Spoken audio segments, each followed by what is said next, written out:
Hier, j'étais avec un ami sur Discord et on a eu une réflexion profonde sur l'amitié. On va commencer par là. Est-ce que vous connaissez cette citation? On est la moyenne des 5 personnes qu'on fréquente le plus. Tout d'abord, pour toi, c'est quoi un ami? Tu vas sûrement me répondre quelqu'un sur qui on peut compter, quelqu'un qui sera content pour toi quand tu réussis, quelqu'un avec qui on peut partager énormément de choses, ou même quelqu'un qui saura te critiquer quand il le faudra, qui saura te remettre dans le droit chemin. Ok, et maintenant demande-toi, est-ce que les personnes que tu fréquentes sont comme ça?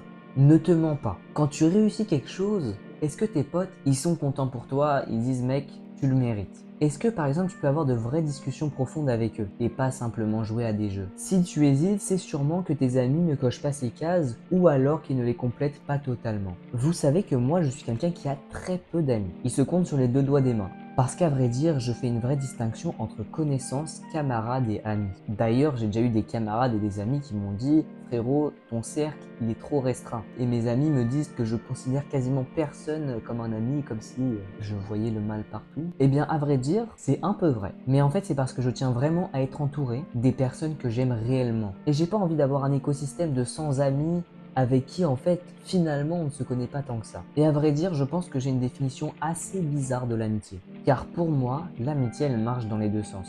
Là tu vas me dire, pas logique, tu l'aimes bien et t'aimes bien. Non, non, attends. Ça peut paraître égocentrique, bizarre, mais je ne veux pas d'une amitié où je donne tout à l'autre. Mais que lui il m'apporte rien. Il a beau être super gentil, un mec hyper drôle, s'il ne m'apporte rien, je ne le considérerais pas comme un ami. Personnellement, je vois aussi l'amitié comme un échange de connaissances, comme un genre de commerce. Beaucoup d'entre vous vont me dire, c'est pas comme ça que ça marche une amitié. En fait, les nouvelles personnes qui rentrent dans mon cercle d'amis, aujourd'hui, je n'accepterai pas que moi je donne de mon temps pour eux si eux ne m'apportent absolument rien en retour. Imagine que tu motives un pote à aller à la salle de sport parce que il est en surpoids. Voilà, c'est quelconque. Bref, tu vois que le mec, quand il en parle avec toi, il est super motivé. Il paye l'abonnement, il fait la première séance et ça passe pas, il n'y arrive pas, c'est trop compliqué. Et il l'arrête. Et après, le pire, c'est qu'il va dire, ouais, t'inquiète, je vais reprendre. Alors que même toi, tu sais au plus profond de toi que c'est faux. Vous voyez où est le problème? Je crois que je ne veux pas m'identifier avec ce genre de personne. Mais en fait, même vous, ça devrait vous paraître logique. Imaginons que dans une journée, j'ai 100% d'énergie et que j'en consacre 30% à motiver un ami. 30% de ma journée, elle est là, on parle, on se dit, mec, regarde ce qu'on va faire, voilà, on va être trop content et tout, tu vois, on est hyper motivé, tu vois. Et qu'au final, le mec, il me plante. J'aurais gaspillé de l'énergie pour absolument rien. Parce que le but, c'est que moi, je lui donne de l'énergie, mais que lui, tu vois aussi, il me motive en retour. Parce que le but, imaginons qu'on est à la salle de sport, je le motive à le faire, il est motivé, il y va avec moi. Si je vois que le mec, il est pas dans le truc, il va quasiment à aucune séance, bien qu'il soit minime, il aura un impact sur moi. Alors que tu vois, si je consacre 30% pour lui, et qu'il y va tout le temps, et que tu vois, si j'y vais pas un jour, il m'appelle, il me dit frérot, qu'est-ce que t'as fait, pourquoi t'es pas venu? Ça me motive, je dois y aller, je dois faire comme lui. Bref, j'ai envie de donner de l'énergie, mais que lui m'en redonne. Si je trouve qu'il y a un vrai fléau aujourd'hui, en tout cas dans l'amitié, c'est la jalousie. Mais je te parle pas de la jalousie en mode ah il a ça, j'aimerais bien être comme lui. Non, même ça, je pense que c'est de la bonne jalousie. Moi personnellement, j'ai fait ce genre de jalousie. J'étais en mode ah ouais, je veux faire comme lui, je vais essayer de travailler plus pour devenir comme lui. Ça pour moi c'est sain. Mais la jalousie malsaine, alors ça, imaginons que tu accomplis quelque chose et que ton ami, au premier abord, il a l'air d'être content pour toi. Mais en fait, au plus profond de lui, il souhaite ta chute. Parce que tu réussis un peu trop bien à son goût. Alors il va essayer un peu de te rabaisser pour que tu reviennes à son niveau finalement. Là, en fait, je suis sûr que derrière la vidéo, tu te dis, mais oui, mais c'est logique, tu racontes que des trucs logiques. Mais je vous jure que dans la société actuelle, des mecs jaloux comme ça, 95% des gens sont comme ça. Et le pire dans ces amis-là, c'est que eux, ils te montrent que eux vont mal parce que tu réussis. En fait, vraiment, ces personnes-là, vous devez vraiment... Enfin, là, il n'y a même pas de conseil. Dégagez-les. Et si vous vous reconnaissez en mes paroles, et ben les mecs, changez. Et n'oublie pas qu'on est la moyenne des 5 personnes qu'on fréquente le plus. Donc si tu es toxique, c'est potentiellement que les personnes avec qui tu traînes sont toxiques.